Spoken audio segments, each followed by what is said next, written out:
好，各位朋友，大家好。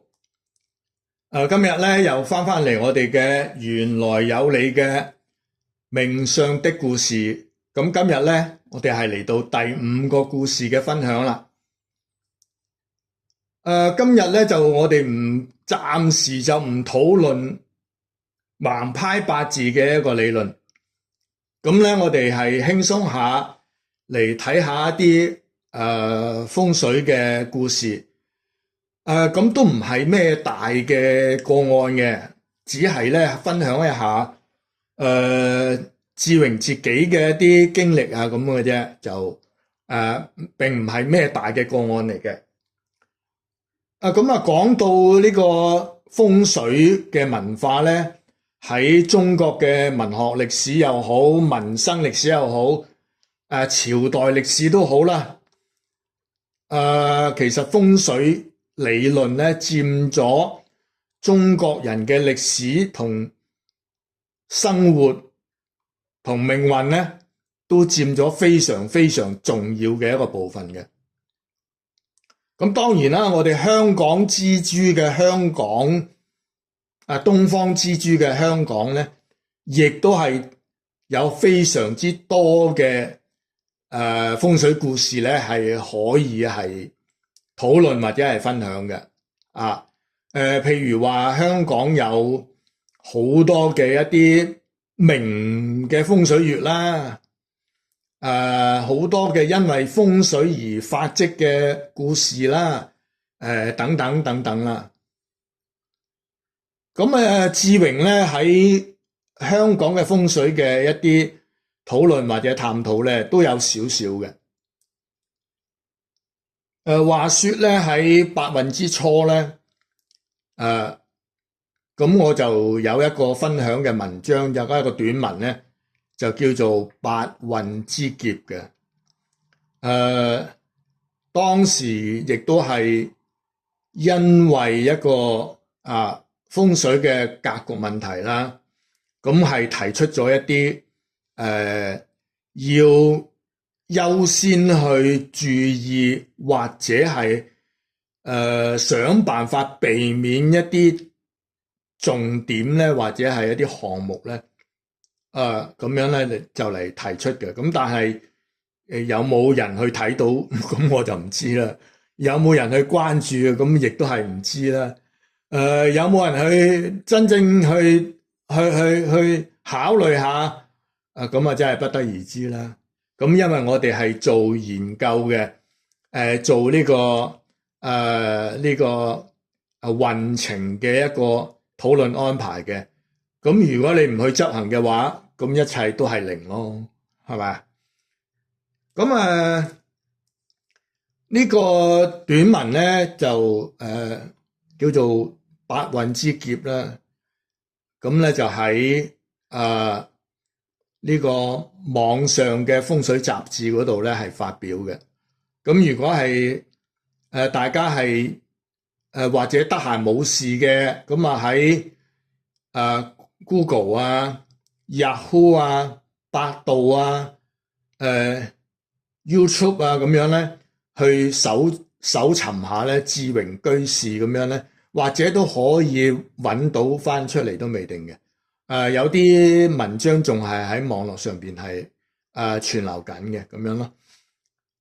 咁樣關於香港嘅一個好大爭議嘅一個問題啦，當時嘅係香港回歸，我哋經歷咗董建華時代啦。亦都經歷咗曾蔭權時代啦，咁再經歷咗梁振英時代啦，咁繼續咧就係林鄭月娥時代啦，咁跟住咧就到今個時代嘅咧就係阿超哥嘅時代啦。咁話說咧，明日大嶼咧當時係因為香港嘅住屋問題咧，咁啊繼而咧就努力咁樣去揾地起屋。咁啊計過條數咧，喺大嶼山嗰度咧就有個咁嘅條件喎，大興土木喎，咁可以喺嗰度咧就建立另外一個嘅香港嘅中心城市喎。咁呢個咁嘅情況咧，係可以話咧係非常非常之大嘅影響力嘅。喺我哋作為研究風水、研究一個格局嘅一個佈局，無論城市又好，無論國都又好，無論任何一個有人相關嘅一個地理環境咧，都係同我哋嘅生活、同我哋嘅未來、同我哋嘅健康經濟都非常之大嘅一個關係。咁喺嗰一刻嚟講咧，咁我哋研究過嗰個地理位置啊，各樣嘢咧，咁我哋覺得咧呢一個咧係一個不明智嘅一個措施啦。咁所以咧，當時我亦都係認真咁樣咧係提出過呢個問題，就係話明日大嶼嘅一個可行性又好，一個或者係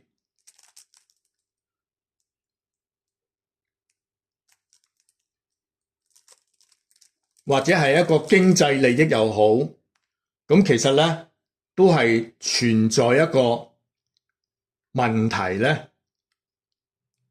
我哋係認為咧呢一個咁嘅計劃咧就叫做擔沙填海。咁擔嘅沙係咩沙咧？咁當然係香港嘅金沙啦。因為咧當時呢個計劃咧，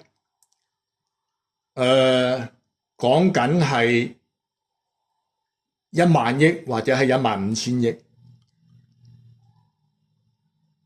咁樣按照香港政府嘅一個做法嘅一個模式咧，咁通常要通過一個決議案咧，咁你又首先要將嗰個budget咧，將嗰個預算案就放喺一個中間嘅位置嗰度嚟定論，咁然之後咧就攞到立法局嘅認可啦、拍板啦、撥款啦之後咧，咁就開始嘅工程。咁然之後咧，千千萬萬咁嘅填海又好、鐵路又好、隧道又好、橋梁又好等等所有嘅工程咧，咁喺經過咗實際嘅環境、實際嘅工程、實際嘅時間、實際嘅通脹、物料嘅變化、交通嘅變化等等等等咧，就會出現咧係頻頻超支咁嘅狀態。咁所以1萬億咧做出嚟咧就可能2萬億。又或者25000億，賣唔賣得到尾咧？咁啊唔知。咁但係你可想而知咧，呢一個咧，亦都係咧對香港嘅財政實力、經濟實力係造成一個非常之大嘅一個損耗嘅。咁所以咧，當時咧係2021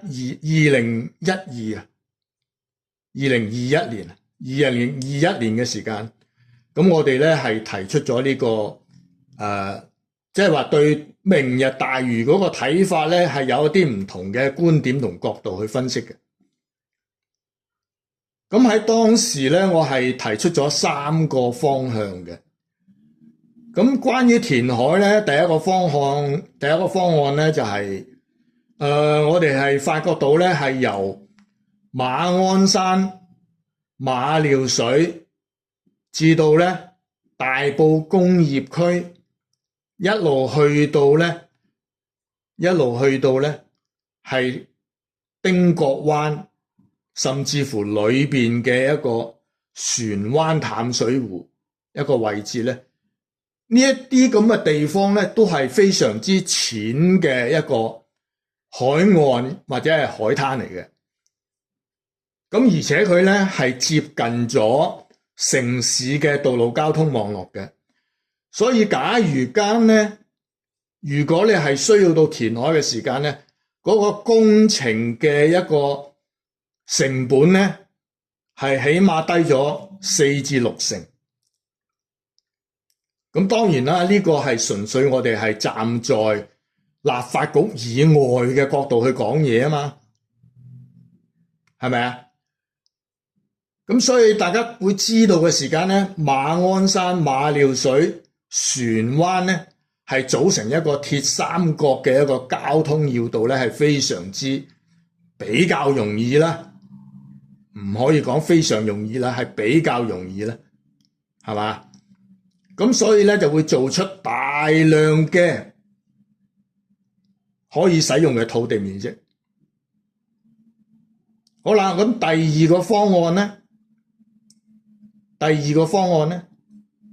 就係話我哋嘅河套區嘅利用係可以加以考慮。咁啊，河套區嘅重點就係話我哋已經咧嗰個鐵路交通咧就已經係去到羅湖、落馬洲，再引一條支線或者再延伸，就已經係到咗河套區。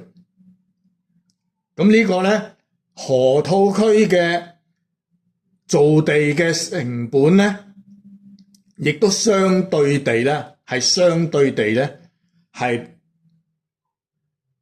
平過喺大嶼山交椅洲所做嘅一個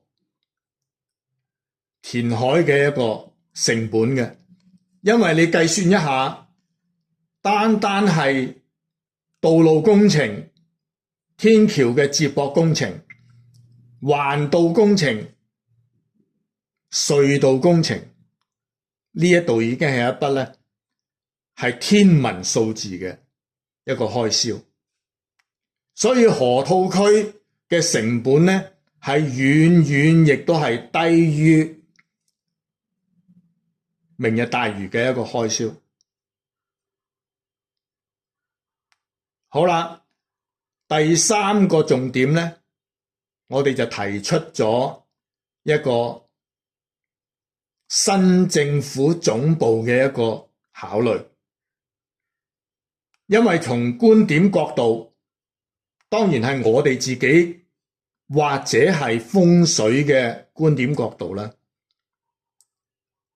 咁新政府總部嘅建築結構咧，係嚴重咁樣咧，係違背咗中國歷史嘅風水學理嘅一個結構嘅設計。咁所以咧，我哋咧就係建議話，有冇咁嘅可能係另外再起一個比較可靠嘅一個地點嚟做我哋嘅政府總部咧？而然之後，呢個政府總部同時間都係唔會浪費到佢嘅建築成本嘅喎。你係可以改變咗個用途，或者好似西九咁樣，作為一個文化嘅中心，作為一個大眾可以喺度消遣娛樂嘅地方，亦都係非常之好嘅喎，係嘛？咁所以咧喺當時嚟講咧，我哋都係提出咗咧係少少嘅一啲建議咧，係俾一個相關嘅一啲部門又好，人士又好啦，係作為一個參考咁樣咯，係咪啊？咁所以呢個咧就亦都係咧，就我哋作為一個門外漢啦，可以係講緊門外漢啦，咁只可以俾少少意見啊，作為一個參詳咁樣咯。好啦，咁樣今日咧，我哋咧就唔係講緊一個或者政府嘅決策啊，或者風水嘅一個香港嘅風水啊咁樣啦。因為點解今日可以輕鬆少少咧？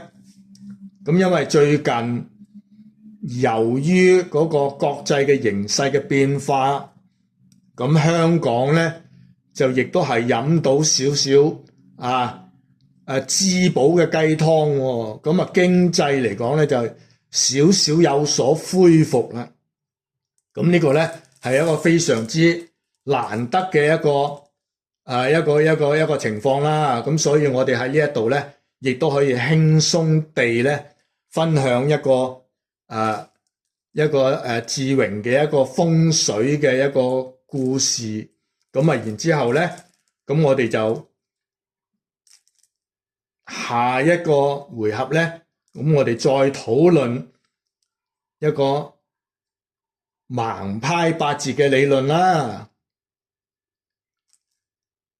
好啦，咁我哋咧講過風水嘅局面之後咧，對香港咧，咁亦都係希望我哋香港嘅經濟亦都係步步高升啦。香港人嘅運氣亦都係腳踏實地啦，係咪？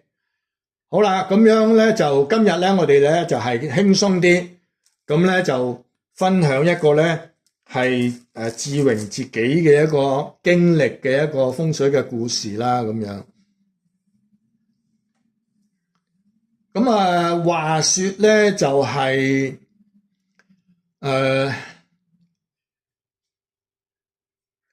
志榮咧就有個婆婆當時啦有個婆婆就一齊生活咗咧都幾長時間嘅。咁樣咧就因為婆婆都年事已高啦，70-80歲啦，咁樣咧就返咗去國內咧深圳嘅親戚嗰度咧，係就一齊咧係有人有所照顧咧，咁樣咧就係養老咁樣。咁樣直至到好耐之前啦，好耐之前啦，咁咧就係1985年啦，1985年啦記憶之中係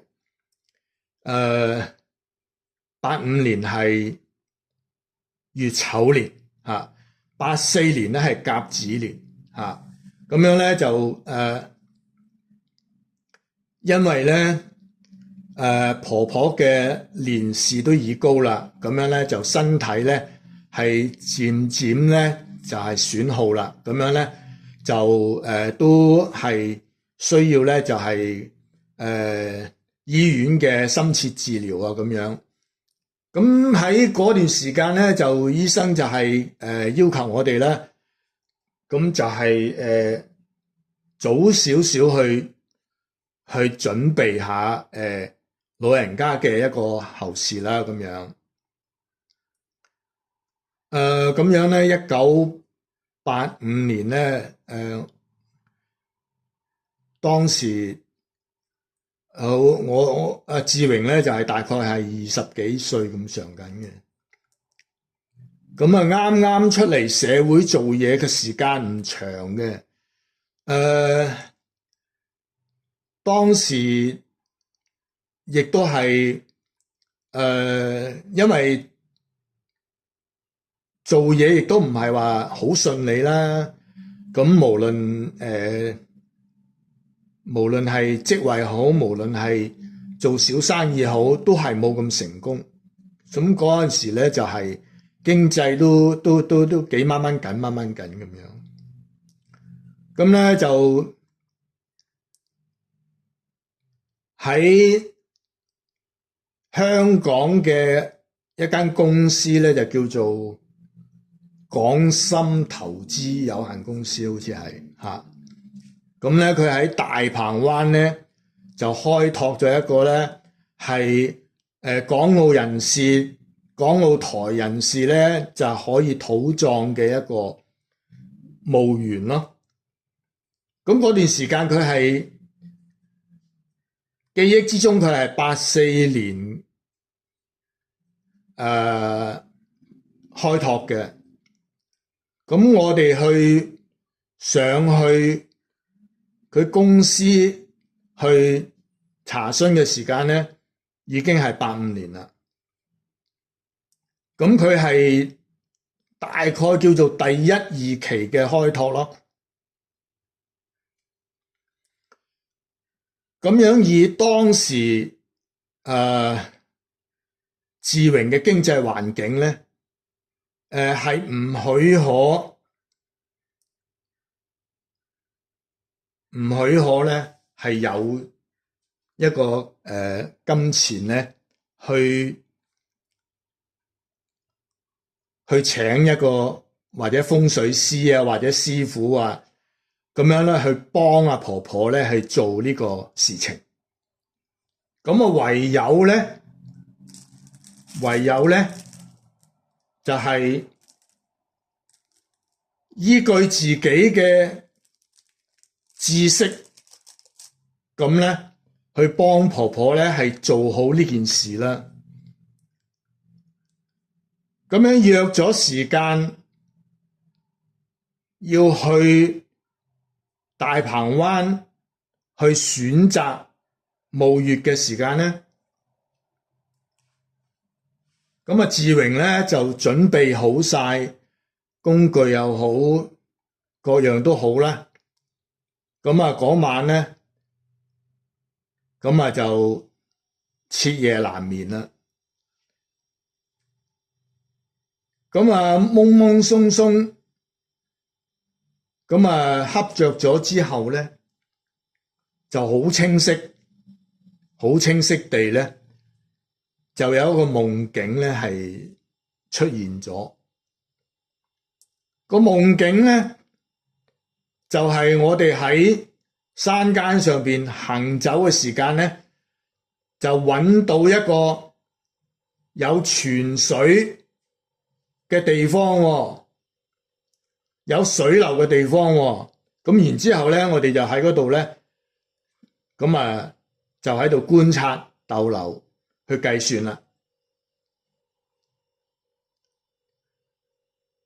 咁呢個夢發咗之後咧，咁第二日咧就約齊其他嘅成員咧，就一同搭的士咧，就上到去大鵬灣華僑墓園呢度咧，咁就嚟接洽去選擇個墓穴。咁呢個時間咧，當時喺墓園嘅管理處咧，就有一位女士，咁咧就係寫字樓亦都係交代咗噶啦。咁啊就係要去揾佢一齊咧，就去完成我哋嘅選擇。咁呢位女士咧，當時大概都係比我大10數年咁啦，30零至40咁上緊啦。咁啊叫做阿英姐。咁我哋去到揾到阿英姐接洽嘅時間咧，咁我哋就一齊咁就開始啦。阿英姐就話：嗱，我哋帶你行個圈先啦。咁我咧一路行嘅時間咧，我就話：阿英姐啊，我哋呢度咧就未嚟過嘅。咁樣咧，我想請教下你咧，就呢度附近咧有冇一啲可以見到流水嘅水源嘅地方啊？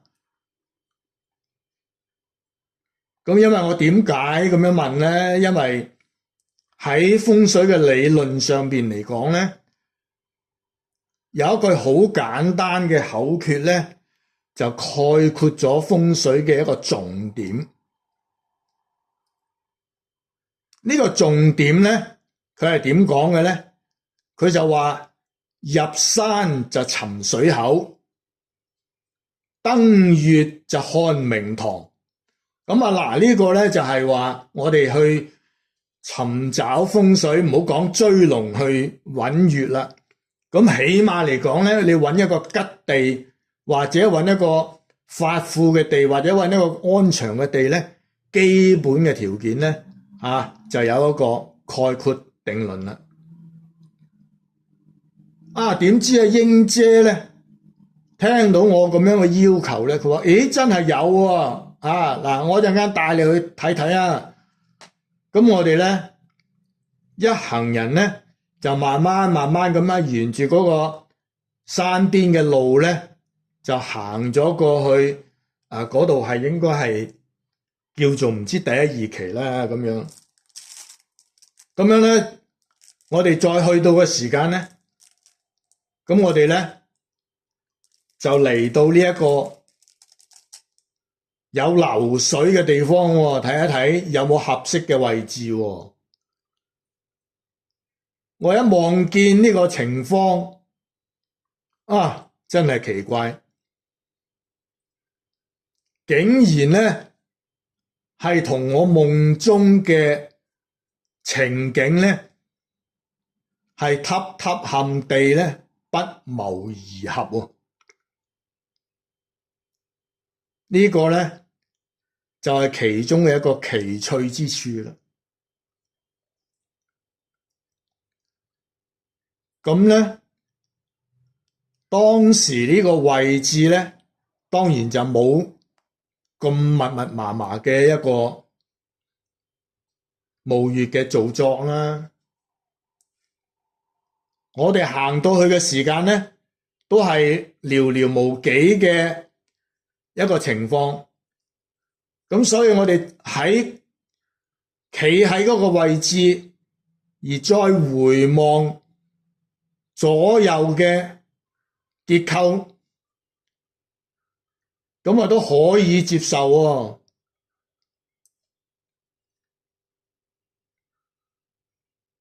點解話可以接受呢？喺風水嘅理論上邊嚟講呢，我哋講如果嗰個龍係比較急嘅時間呢，佢係比較難去結作一啲係非常高分數嘅月嘅。咁話說呢個大鵬灣嘅龍脈走勢呢，係因為佢係由前邊嘅惠州嘅龍氣呢一路向住深圳奔走嘅時間呢，咁呢佢係經過咗大鵬灣、大小梅沙之後呢，然之後先至上梧桐山嘅，先至起一個近早山出嚟咁樣嘅。咁所以個龍氣呢係行得係比較急嘅。咁所以當時嚟講呢，如果你要喺咁急嘅龍氣上邊而揾到非常之高分數嘅一個月點嘅時間呢，其實難度都幾高嘅。咁但係嚟講呢，我哋當日呢去到嘅時間呢，已經感覺到呢呢個位置呢係可以接受嘅，都係一個幾穩定嘅一個傑作嚟㗎。因為呢，當時喺公路之下嘅第一二期呢，就係剛剛開發，而公路之上呢，仲係呢一片綠油油嘅自然山野。咁剛剛喺我哋選擇嘅一個位置後邊咧，就形成一個大交椅咁嘅山形咧，就後邊咧係穩穩咁樣咧係承托住成個地形嘅。咁所以呢一度亦都係咧可取之處嘅其中一個位置啦。咁當日，咁我哋咧就係非常順利咁樣咧，係決定咗我哋想要嘅同婆婆揾到嘅一個穴位啦。咁當時咧係婆婆嘅仔咧，亦都係老遠嘅地方搭火車咧，係嚟到同埋我哋一齊咧，係去參與呢個定呢個穴位嘅一個工作。咁當日我哋完成咗之後咧，咁我哋咧就係急忙咧，我就直接趕返香港咧，因為咧我請嘅假只係1日，咁啊聽日咧係仲要返工嘅，咁我咧就馬不停蹄地咧就返到香港，咁然之後咧婆婆嘅仔仔咧，佢就返到去醫院嗰度咧，再去睇一睇佢媽媽啦，即係我嘅婆婆啦。當時嘅婆婆咧，其實已經係深度嘅昏迷，係半睡眠狀態。咁啊，舅父咧就去到醫院探望嘅時間咧，咁啊都要同佢嘅媽媽交代聲啦。咁啊話俾佢聽，我哋今日咧就去咗嗰度咧，就同你揾到個好靚嘅一個新屋地咁樣。咁啊同佢講，咁啊點知咧睡眠中嘅婆婆咧，竟然一句就鏟埋嚟咯，開口就鬧佢咯。點鬧法啊？佢話嗰個山頭野嶺叫我點住啊？哈哈，唉，真係舅父咧就當堂都惡晒言啊！深度昏迷嘅婆婆咧，竟然啊知道嗰度叫做山頭野嶺啊！所以有時咧，我哋話玄學嘅玄秘咧，真係冇辦法理解。咁啊，第日舅父學翻俾我哋聽嘅時間咧，咁我哋都非常覺得非常之離奇。佢點解會知道咧？係嘛？咁好啦，既然已經定咗，咁啊，婆婆咧都係安詳地咧，咁就去咗天堂。咁啊，我哋就同佢安排各樣嘢啦，咁樣。而阿志榮咧，亦都係要硬着頭皮咧，因為頭先都講過啦，志榮當時嘅經濟咧係非常之掹緊嘅，係冇辦法去請一個風水老師咧去幫我哋做一件事嘅。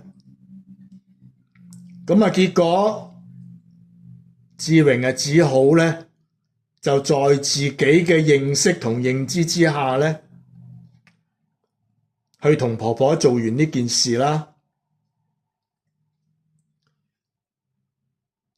咁啊，話說咧，1985年咧乙丑咧，咁咧流年咧就三煞咧係在東位。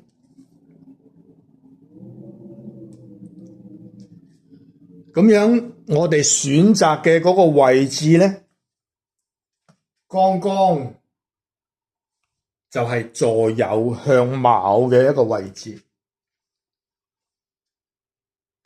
咁點算咧？咁啊，流年上邊啊有顧忌啦，有瑕疵啦。咁啊，唯有咧係再要做一啲被煞化煞嘅一啲模式啦，一啲程序啦，咁啊要去完成啦。咁啊，做事嘅當日咧，咁啊，志榮就前前後後交代晒啲隊員啊、親朋戚友啊各樣啦。咁啊，邊個負責乜嘢，邊個負責乜嘢啦，咁樣。咁然之後咧，當然志榮亦都係要帶備羅庚啦。咁啊，好重嘅一個羅庚咧，就捧咗喺20幾歲嘅志榮嘅手上邊咧。咁啊，當然都唔會震嘅，係咪？咁啊，羅庚都係使用咗有一段時間嘅。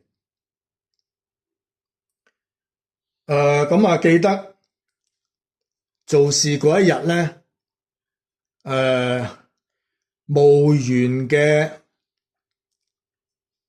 做葬嘅一個禮儀嘅一個師傅咧，或者叫做師叔啦，當時都理論上都接近60歲嘅一個年紀比較大嘅一個師傅。第一個咧就成個做葬嘅過程咧，咁我哋係冇要求到墓園嘅人去幫助我哋有關於風水上邊嘅嘢嘅。咁佢哋係只係做一啲泥土啊、水泥啊嗰啲咁嘅工作嘅。咁所以咧，呢個年長嘅呢個師傅咧，咁啊一路咁樣，咁啊望住阿志榮捧住個羅盤喺度行前行後啊，又度呢度又度嗰度啊咁樣，咁啊檢查埋每一樣嘢啦。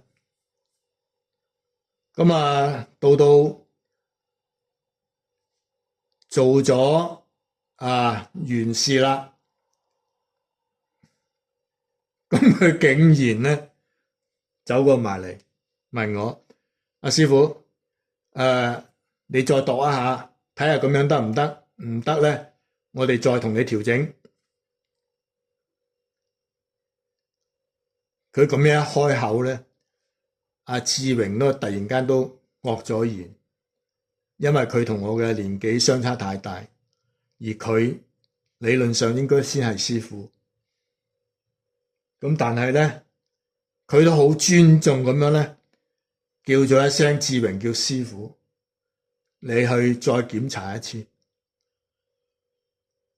記憶之中咧，志榮俾人哋第一次叫師傅咧，就喺呢度。咁所以咧都記憶猶新。咁好啦，大功告成啦，咁樣咧喺婆婆嘅新屋完成咗之後咧，咁啊大概咧係半年時間到咧，咁樣咧志榮咧再次喺夢中咧，係見到婆婆，見到婆婆嘅好寬容、好輕鬆嘅一個笑容咧，係身邊咧係牽住一匹白馬。咁咧我就知道咧，婆婆咧已經係有佢要去嘅地方啦。咁我都非常之安慰。咁因為咧喺半年時間咧，好多事咧，其實我哋都係對婆婆嘅懷緬咧，都係耿耿於懷。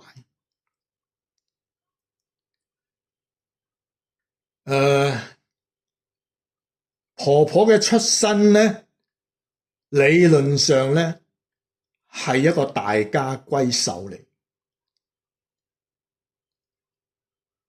因為咧婆婆嘅生活習慣同佢講嘢嘅語氣咧，喺我同佢一齊生活嘅時間咧，我未見過佢咧係有發過一次脾氣嘅。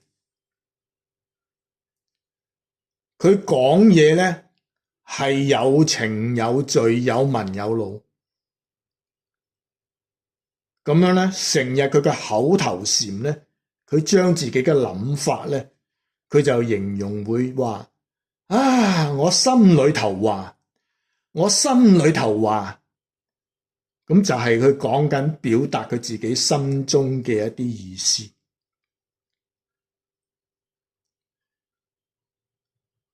咁另外咧，婆婆嘅生活習慣咧，佢係必須要咧用一啲舊式嘅一啲以前叫做刨花木啊，咁將啲刨花木咧開水嘅時間咧，佢就會有啲好似而家膠頭嗰啲膠咁樣咧，係有啲油令令嘅一啲液體咧，係攞嚟梳頭嘅。咁梳完個頭咧，又係光光滑滑咁樣嘅，係有一個 gel 咁嘅作用嘅。咁呢個咧，我相信普通鄉間嘅一啲出身嘅一啲家庭咧，係邊度得閒做呢啲嘢啊？係咪？只有係一啲中產以上嘅一啲家庭先至會用呢啲咁嘅模式去生活啫。咁啊，第二個習慣咧，我係未曾見過有第二個人咧係做呢樣嘢嘅。咁或者我都係孤陋寡聞啦，因為我亦都唔係咩見識廣博啊嗰樣嘢嚇。咁啊，婆婆嘅生活習慣咧，咁佢每一日啷口洗面之後咧，佢係需要咧係有一個程序咧。係叫做刮脷胎，係刮脷胎，咁係有一條咁嘅好柔軟嘅一個膠條咧，係每一日咧佢朝早起身之後咧洗牙刷面咧，然之後咧佢就會去做一個動作叫做刮脷胎。嗱，喺中醫學、養生學。呢一個動作咧係絕對正確嘅，係非常之有用嘅嚇。因為我哋喺中醫學嚟講咧係有舌診嘅，咁我哋嘅脷嘅每一個位置咧，其實都係佈滿咗我哋嘅內臟嘅一個關聯性嘅一個反應部位。所以如果你個脷咧係冇堵塞到嘅時間咧，你嘅健康狀態咧都係非常之係正常或者係非常之健壯嘅。而係喺阿婆婆嘅生命之中咧，佢係好少病嘅。相信嚟講，亦都係同佢自己咧係懂得養生係有關嘅。佢好少病嘅，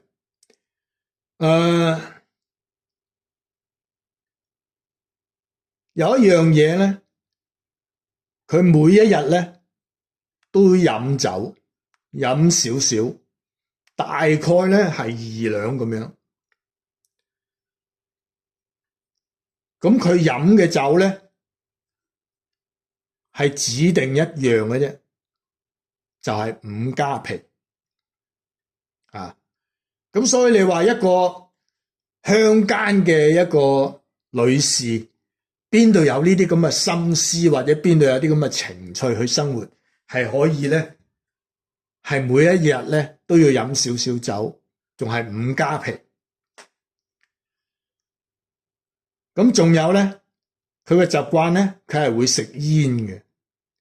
咁所以咧，儘管婆婆咧喺我哋細個同佢一齊生活嘅時間咧，佢冇同我哋去講佢嘅生命歷程嘅故事，但係咧喺我哋所知嘅資料之中咧，我哋就會感覺到咧，佢係一個中產以上嘅一個，都叫做大家閨秀啦。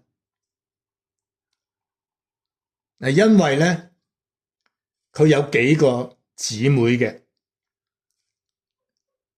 咁啊其中一個咧就嫁咗去廣州，咁啊聽聞話咧嫁咗去廣州呢一位姊妹咧，佢個家庭咧就係喺廣州賣綢緞莊嘅，咁啊咁樣嘅情形咯。咁好啦。咁我哋咧呢個婆婆嘅故事咧，咁啊講到呢度咧，就係似乎白馬嘅出現咧，亦都明白咗婆婆有另外一個更加好嘅去向咧，咁啊就已經係其中一個段落啦。咁另外一個段落嘅開始咧，就係咧。婆婆咧係得一個仔，即係我講係男丁，係得一個仔，而佢個仔咧亦都係生咗一個仔，仲有一個女。咁佢哋咧嘅生活咧就唔係喺深圳附近嘅。佢係喺非常非常遠嘅粵北地區，嗰個地區咧係交界湖南嘅某個地方咧，嗰度咧嘅叫做樂昌咁遠嘅。咁當時兩個細路咧喺嗰度讀書，喺嗰度成長嘅時間咧。當時咧，要佢哋有一啲發展同埋移晒咧，幾乎可以講咧係冇可能嘅。咁但係婆婆住咗新屋之後，冇幾耐咧。咁婆婆嘅孫女亦都係佢仔仔嘅女咧，就係畢業咗之後咧，就參加培訓咧，咁啊竟然咧就被選中咗咧，係嚟咗深圳某大酒店嗰度咧做服務員喎。啊，咁樣都唔錯啊，都有一個發展嘅空間，起碼都叫做出咗醒喎，亦都係有一啲眼光嘅提升咗喎。咁啊，呢個係其中一樣啦。咁啊，再另外一樣咧，就係婆婆嘅孫仔咧，係三代單傳嘅呢一粒男丁咧，唔知點整喎，又嚟咗深圳喎，又入咗城市喎，咁樣當時嚟講咧，一個鄉間嘅少年嚟到城市嘅時間咧，當然俾人哋嘅印象就話：哎呀，乜都唔識，點教啊？搵兩餐都辛苦啦，係咪？嚟到之後咧，竟然咧又俾佢搵到深圳嘅工作咧，係生活咗落去喎。咁都奇啦，山長水遠咧，兩姊弟咧都嚟咗深圳喎。唔通阿婆嗰隻白馬真係咁犀利，咁都得？咁話說咧，光陰似箭，日月又如梭啦。婆婆喺大鵬灣嘅生活，相信都幾穩定啦。而去到某時某日咧，婆婆嘅孫仔咧，呢一個三代單傳嘅孫仔咧，竟然又結婚咯喎！無奈一索得男，三代單傳咧又得以繼承落去，咁樣好多呢啲咁嘅故事講起上嚟咧，就似乎咧好似無線電視編劇組咁樣，咁你編啫，咁唔咪講咯，係咪？咁但係咧，對於我哋研究風水命理占卜嘅一啲學術性一啲武術嘅人咧，對於一啲事實嘅回應咧，我哋係非常之要求講究嘅。因為如果冇一啲後來嘅一啲印證嘅話咧，咁你講到天花龍鳳咧，你去到北京天安門咧，你都講唔出一二三四，係嘛？咁所以我哋喺我哋嘅心目中咧，所有嘅命理好、風水好、卦理好，都必須要有一個事實嘅回應嘅。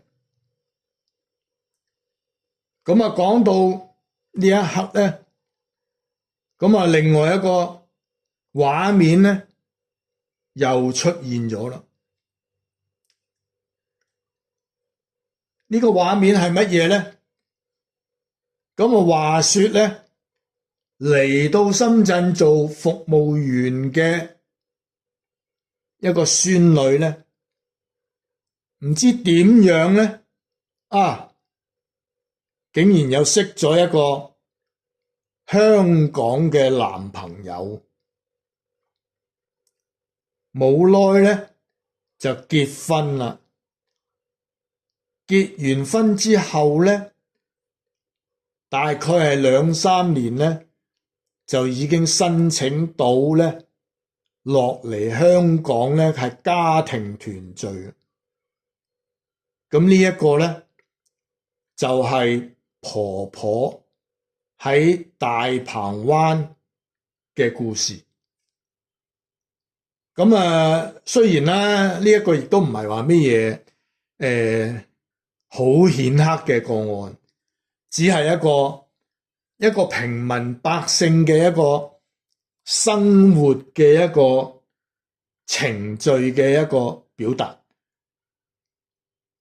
但係成個故事咧，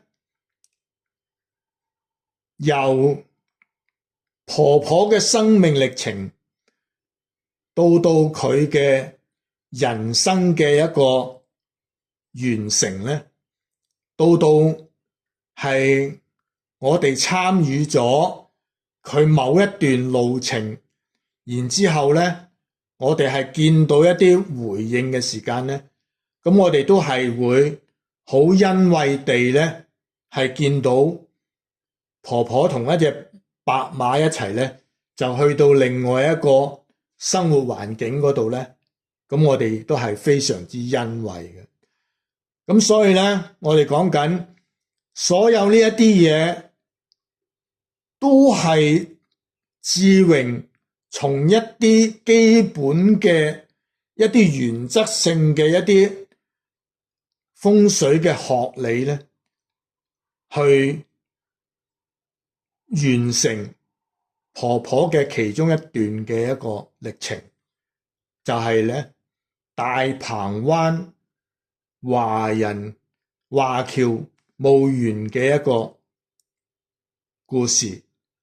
咁去到呢一度咧，咁我哋嘅分享咧就到此就完結啦。咁並唔係去顯示有啲乜嘢係特別嘅一啲